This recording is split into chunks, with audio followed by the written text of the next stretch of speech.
Good afternoon, everyone. Today, my topic is definition of clause relating to BNSS, that is, interpretation clause, परिभाषिक शब्दखंड. अगर हम Hindi meaning कहे तो परिभाषिक शब्दखंड. जैसा कि आप जानते हैं कि BNSS में जो परिभाषिक वर्ड्स हैं, जो भी शब्द डिफाइन किए गए, वो completely section 2 clause number A से स्टार्ट हुआ और लास्ट जो है सेक्शन 2 का क्लॉज नंबर वाई पे जाकर के समाप्त होता है. अगर नंबर ऑफ वर्ड की बात करें तो नंबर ऑफ वर्ड जो है वो काफ़ी ज़्यादा है, लेकिन इसमें से कुछ ही वर्ड्स हैं जो बड़ी ही इम्पॉर्टेंट है, जो फंडामेंटल प्रिंसिपल को समझने के लिए काम आएगी. और उसी फंडामेंटल वर्ड्स को हमने अपने ब्लैक बोर्ड पे, वाइट बोर्ड पे लिखा है.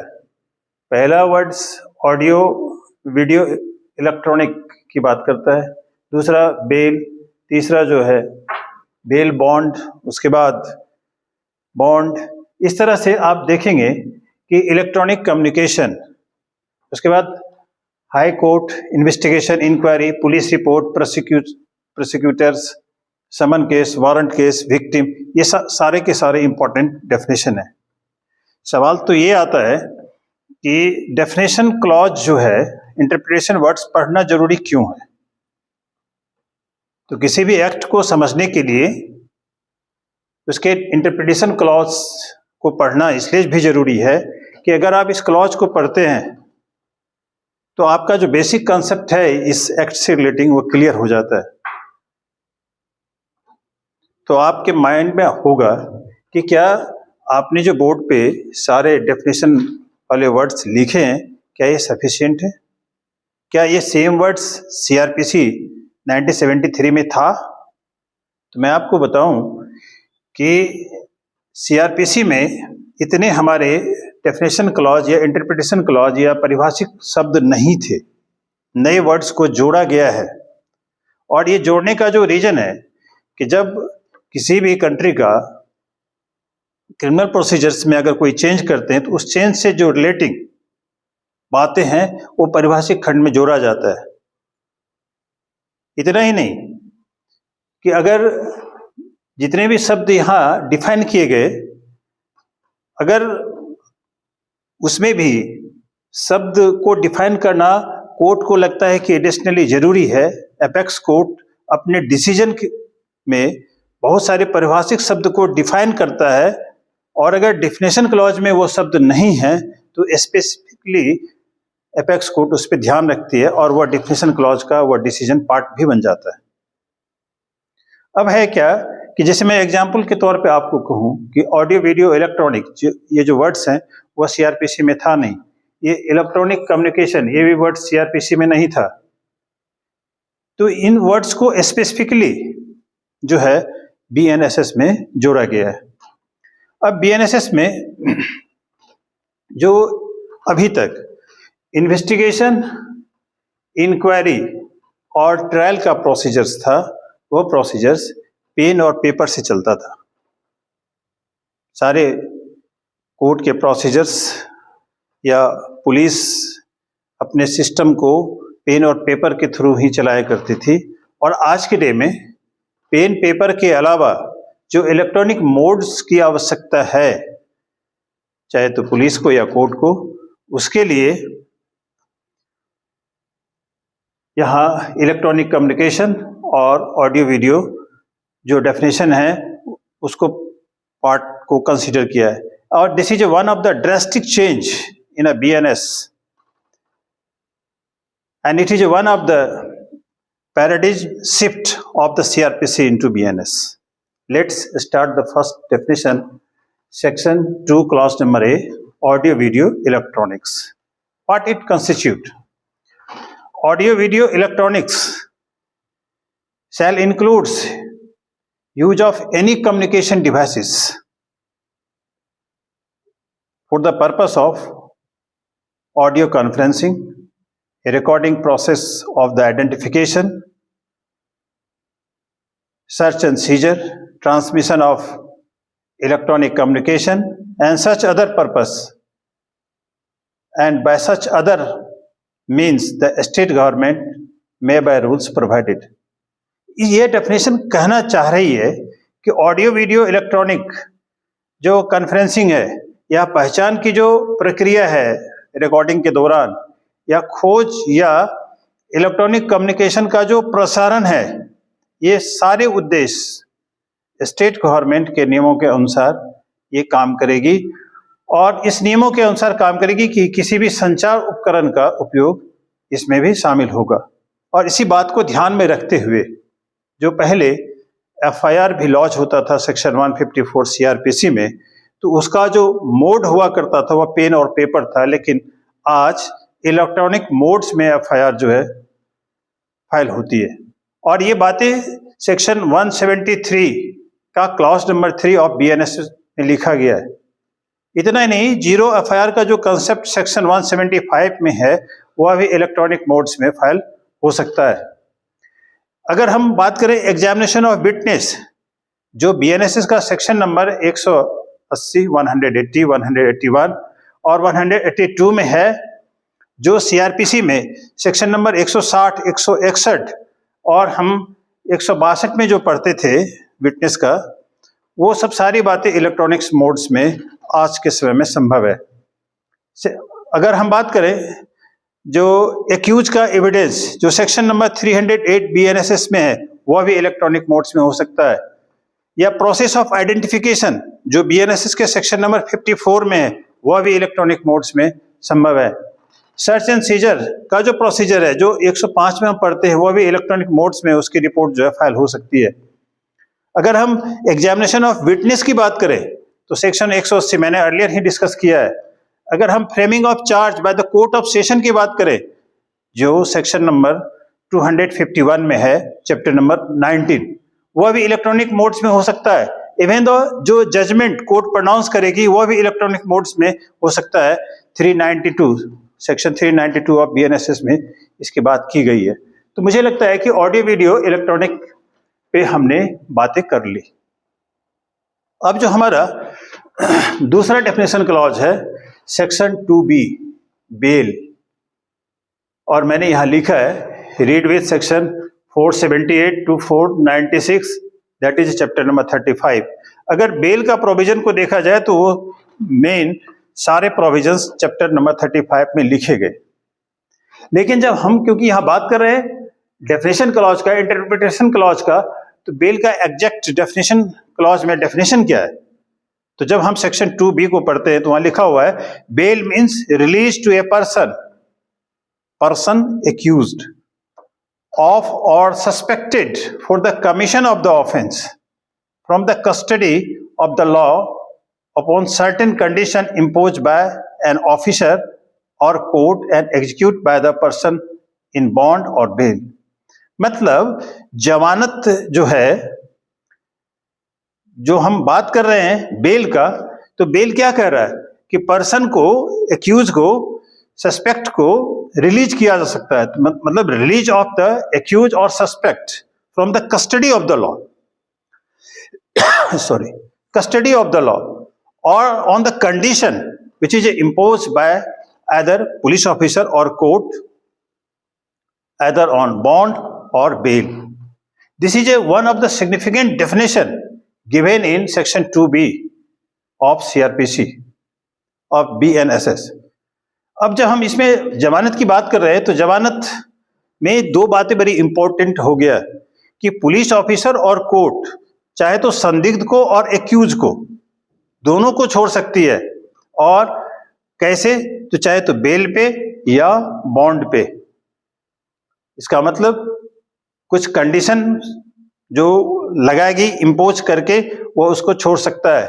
हम अगर बीएनएसएस का फर्स्ट शेड्यूल में ऑफेंस की अगर बात करें तो वहां बेलेबल ऑफेंस को बताया गया है कि किस मैटर में, किस ऑफेंस में बेल मिल सकता है, किस में बेल जो है as a matter of right नहीं है, उसकी बात की गई है।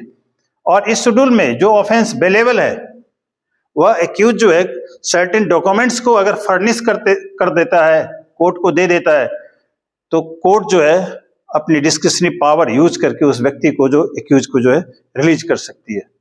तो बेलेबल ऑफेंस में बेल देने का जो अधिकार है वो पुलिस और कोर्ट दोनों को है, और अगर नॉन बेलेबल ऑफेंस है उसमें बेल देने का जो राइट है वो कोर्ट का है, और वो कोर्ट का डिस्क्रिशनरी राइट है। अब ये बात आती है कि बेल बॉन्ड क्या है। तो बेल बॉन्ड का सेक्शन नंबर 2D में डिफाइन किया गया है। बेल बॉन्ड्स का मतलब होता है it means the undertaking for release with surety, मतलब श्योरिटी के साथ अगर किसी भी एक्यूज को रिलीज किया जाता है उसको हम बेल बॉन्ड कहते हैं। तो अब ये सवाल आता है बॉन्ड क्या है। Section 2E, bond means the personal bond और undertaking for the release without surety, मतलब शपथ पत्र पे अगर किसी व्यक्ति को अगर रिलीज करते हैं तो वो बॉन्ड है। इसका मतलब हुआ, अगर हम शॉर्ट में ये कहें कि bail equal to personal undertaking plus surety, और bond means personal undertaking without surety.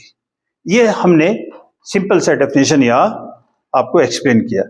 अब जो हमारा बेसिक डेफिनेशन आ रहा है वो आ रहा है section 2F, that is charge, और here I mention the section 234 to 240 240 it explains the form of the charge, and section 241 to 247 deals with the joinder of the charge.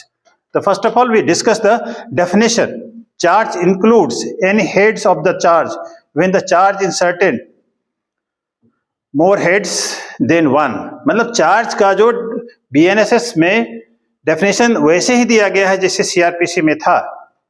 ये एक्चुअली भी charge का जो नियम है चाहे CRPC में या BNSS में, ये नियम नेचुरल जस्टिस के सिद्धांत पे आधारित है। अगर किसी भी एक्यूज पर्सन को सजा अगर दिया जाए तो किस अपराध के लिए उसको सजा दी जा रही है, इस बात को जो है पहले एसर्टेन करना पड़ेगा।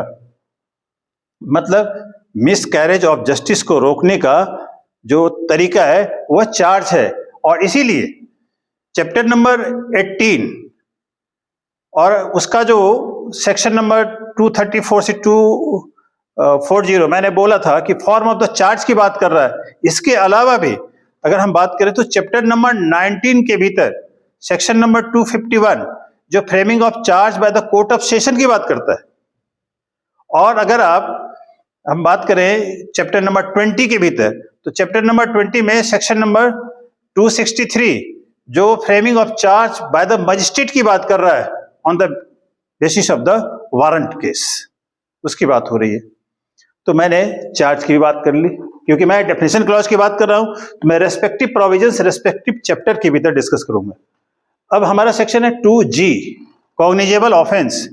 कॉग्निजेबल ऑफेंस का जो बेसिक डेफिनेशन सेक्शन 2G में दिया गया है उसमें कहता है cognizable offence means an offence for which N cognizable case means the case in which the police officer may in accordance with the first schedule or under any other law for the time being enforce arrest without warrant. It means cognizable offense, it means any offense in which the police officer arrest any accused person without warrant. मतलब अगर हम ये कहें कि BNSS का जो first schedule है उसमें कौन सा अपराध कॉग्निजेबल है, कौन सा अपराध नॉन कॉग्निजेबल है, वहां लिखा हुआ है कॉग्निजेबल हियर मीन्स संज्ञेय और नॉन कॉग्निजेबल मीन्स असंज्ञेय अपराध, ये स्पेसिफाइड किया गया है। अगर आप इसके साथ में इस डेफिनेशन के साथ में सेक्शन नंबर 175 को आप पढ़े तो वहां लिखा है कॉग्निजेबल केस में पुलिस विदाउट वारंट इन्वेस्टिगेट करने की पावर है, पुलिस को विदाउट वारंट इन्वेस्टिगेशन करने की पावर है। इस दोनों सेक्शन को अगर हम मिला करके पढ़ते हैं तो कहता है कॉग्निजेबल केस में विदाउट वारंट अरेस्ट किया जा सकता है और इन्वेस्टिगेशन करने का अधिकार है, यानी without permission of the court भी पुलिस क्या कर सकती है, अरेस्ट कर सकती है। लेकिन जब हम ये कहां से पाते हैं, सेक्शन 175 को जब हम मिला करके डेफिनेशन क्लॉज के साथ में पढ़ते हैं सेक्शन 2G के साथ, तब ये बातें निकल के आती है। अगर हम अदर लॉ में बात करें कि जो हमारे स्पेशल लॉ है या लोकल लॉ है उसमें अगर हम बात करें तो वहां डेफिनेशन शेड्यूल सेकंड में लिखा है कि कौन से ऑफेंस जो है कॉग्निजेबल है और कौन सा ऑफेंस जो है नॉन कॉग्निजेबल है। उसमें लिखा हुआ है कि अगर किसी भी ऑफेंस में पनिशमेंट 3 साल से कम है तो नॉन कॉग्निजेबल है, और 3 साल से ज्यादा है इसका मतलब ऑफेंस जो है कॉग्निजेबल प्लस नॉन बेलेबल है। अब ये बात आता है section 2 clause number O, non cognizable offence. Non cognizable offence का मतलब क्या है? It means the offence for which non cognizable case in a police officer has no authority to arrest without warrant. मतलब अरेस्ट करने के लिए accused person को के अरेस्टिंग के लिए वारंट नेसेसरी होगा, ये डेफिनेशन क्लॉज में लिखा है। और इसीलिए इस डेफिनेशन के साथ में सेक्शन नंबर 174 ऑफ बीएनएसएस पढ़ना जरूरी है। अब हम बात करेंगे सेक्शन 2H, कंप्लेंट। कंप्लेंट जिसका सेक्शन 2H, जिसका हिंदी अगर हम ट्रांसलेशन करें तो उसको हम बोल सकते हैं परिवाद। It means any allegation made orally और in writing under this Sanhita that some person whether it is a known or unknown has committed an offense but does not include the police report। मतलब शिकायतकर्ता का मतलब परिवाद, परिवादी। इस संहिता के तहत जो नॉन कॉग्निजेबल अपराध का जो कमीशन हुआ उसका खुलासा इन्वेस्टिगेशन के थ्रू करती है, और कंप्लेन मानी जाएगी जब पुलिस ऑफिसर के द्वारा ऐसा रिपोर्ट दर्ज किया जाए। तो ऐसे में पुलिस अगर रिपोर्ट दर्ज करती है तो पुलिस को हम क्या बोलेंगे? कंप्लेनेंट बोलेंगे। और अगर जो जैसा कि हम ये डिस्कस कर रहे थे कि ये जो कंप्लेन है वो चैप्टर नंबर 16 का सेक्शन नंबर 223 में एग्जामिनेशन ऑफ कंप्लेन की बात की गई है, और सेक्शन नंबर 225 के भीतर हम postponement of the issue of process की बात की गई है, एंड डिसमिसल और कंप्लेन की जो बात सेक्शन 226 में की गई है। अब हम बात करने के लिए आते हैं section 2I, electronic communication. What it means? Electronic communication here means the communication of any written, verbal, pictorial or video contents transmitted or transferred by means of the electronic devices through telephone, mobile phone and other wireless telecommunication devices, computer and audio video players, camera, any other electronic or electronic forms as may be specified by the notification by the central government। और अगर हम electronic form की बात कर रहे हैं, electronic transfer और electronic means की बात कर रहे हैं, तो इसका मतलब हम बीएनएसएस में एफआईआर, समन और पुलिस रिपोर्ट और चार्जशीट, ये सब सारे काम इलेक्ट्रॉनिक माध्यम के थ्रू हो सकता है। और इसीलिए सेक्शन 63 का क्लॉज नंबर 2 में encrypted form of the summon की बात की गई है, और 173 में एफआईआर का इलेक्ट्रॉनिक कम्युनिकेशन के द्वारा भेजने की बात की गई है, और सेक्शन 202 के भीतर जो पुलिस रिपोर्ट इलेक्ट्रॉनिक कम्युनिकेशन के द्वारा दी जाएगी। और हम ट्रायल की बात करें तो सेक्शन नंबर 530 के भीतर जो trial proceedings to be held in the electronic modes, इसकी बात की गई है। नेक्स्ट हमारा डेफिनेशन क्लॉज है section 2J, high court. High court का डेफिनेशन बड़ी आसान है, लिखा हुआ है high court for that state and union territory the jurisdiction has been extended by the law, और कहता है other union territory other than supreme court, उसको हाई कोर्ट माना है। नेक्स्ट हमारा डेफिनेशन है section 2L, investigation. Investigation includes the all proceedings under this Samhita by the collection of the evidence by the police officer or by any other person other than magistrate who is authorized by the magistrate in this behalf। मतलब investigation के process क्या है? तो collection of evidence है, जो police के द्वारा या अन्य व्यक्ति के द्वारा मजिस्ट्रेट के ऑथराइज किए जाने पे किया जाता है। और इन्वेस्टिगेशन का कंक्लूजन है police report, that is chargesheet, जो सेक्शन 193 के क्लॉज नंबर 3 में लिखा गया है।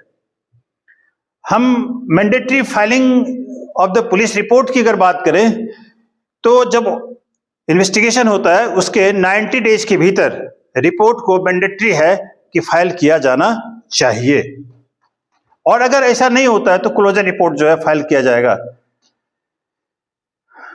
ये सारे प्रोविजंस नए लॉ में नहीं थे, नए लॉ में है, पुराने लॉ में नहीं थे। अगर हम एक्सप्लेनेशन की अगर बात करें तो यहाँ सीआरपीसी में नहीं लिखा गया था कि नए लॉ में कि स्पेशल लॉ का जो इन्वेस्टिगेशन करने का तरीका है वो पहले फॉलो किया जाएगा, और आपका बीएनएसएस में जो तरीके हैं उस तरीके को जो है बाद में फॉलो किया जाएगा। तो इस तरह से अगर हम देखें तो इन्वेस्टिगेशन और इन्वेस्टिगेशन से रिलेटिंग जो बातें हैं हमने डिस्कस कर लिया। उसके बाद हम आते हैं सेक्शन नंबर 2 के, inquiry. Inquiry means every inquiry other than trial conducted by the magistrate और कोर्ट। फिर उसके बाद डेफिनेशन हमारा 2T, police report. Police report means the report formulated by the police officer to a magistrate under section 193 clause number 3. 193 clause number 3 says that the report of the police officer in compliance of the investigation including the electronic communication, मतलब police report भी electronic communication के through transmit हो सकता है। अगर हम CrPC में police report की बात करें तो सेक्शन 173 इसके लिए स्पेसिफाइड था और बीएनएसएस में सेक्शन 193 है। अब नेक्स्ट हमारा डेफिनेशन है पब्लिक प्रोसिक्यूटर। पब्लिक प्रोसिक्यूटर, अगर हम पब्लिक प्रोसिक्यूटर की बात कर रहे हैं तो this person is appointed under section 18 and it includes any person acting the direction of the public prosecutor. अगर सीआरपीसी के सेक्शन की बात करें तो ये सेक्शन 24 में हुआ करता था, और जो न्यू हमारे बीएनएसएस हैं इसके सेक्शन नंबर 18 में। उसके बाद हम बात करेंगे समन case, section 2 clause number X. Summon case means the case relating to the offense not being the warrant case. It means जो वारंट केस नहीं है वह सम्मन केस है। तो इसका मतलब वारंट केस क्या है, तो सेक्शन 2 क्लॉज नंबर Z इसको डिफाइन करता है। तो warrant case means the case relating to the offence punishable with death sentence, imprisonment of life और imprisonment not exceeding the 2 years। मतलब warrant case relating to the offence punishable with the death sentence, मतलब death sentence में warrant issue होगा वो warrant case माना जाएगा। या अगर किसी भी ऑफेंस में इम्प्रिजनमेंट ऑफ लाइफ मिल रहा है या ऐसा इम्प्रिजनमेंट जिसमें पनिशमेंट 2 years से ज्यादा है तो उसमें वारंट इशू होगा। That means this case is relating to warrant case. Now the last definition section 2Y, victim. Victim means, victim के डेफिनेशन को अगर हम देखें तो जो हमारा डेफिनेशन सीआरपीसी में था और जो हमारा डेफिनेशन बीएनएसएस में है, दोनों में डिफरेंस है। डिफरेंस किस बात का है? डिफरेंस है कि गार्जियन और लीगल हेयर्स के का जो राइट है उसको भी सेक्शन 2Y के भीतर में अब कनेक्ट कर दिया गया है। तो विक्टिम का मतलब हुआ the person who suffer any loss और injury by reason of the act and omission of the accused person, and it includes the right of the guardian or legal heirs for such victims। तो जो victim का right है उसमें guardian का भी right जो है इंक्लूड हो गया और लीगल हेयर्स का भी राइट इंक्लूड हो गया। तो इस तरह से हमने जो इंटरप्रिटेशन क्लॉज हैं, डेफिनेशन क्लॉज हैं, उसमें से 18 से 20 वर्ड्स को आउट ऑफ द 38 हमने कंप्लीट कर लिया है। और मुझे लगता है कि ये सारे जो वर्ड्स हैं वह सफिशिएंट है बीएनएसएस को समझने के लिए। और मुझे इसी कंसेप्ट से रिलेटिंग अब हम चैप्टर वाइज जो है वीडियो रिकॉर्ड करेंगे और आपके साथ में शेयर करेंगे। तो आज की क्लास के लिए इतना ही, तब तक के लिए धन्यवाद। जय हिंद।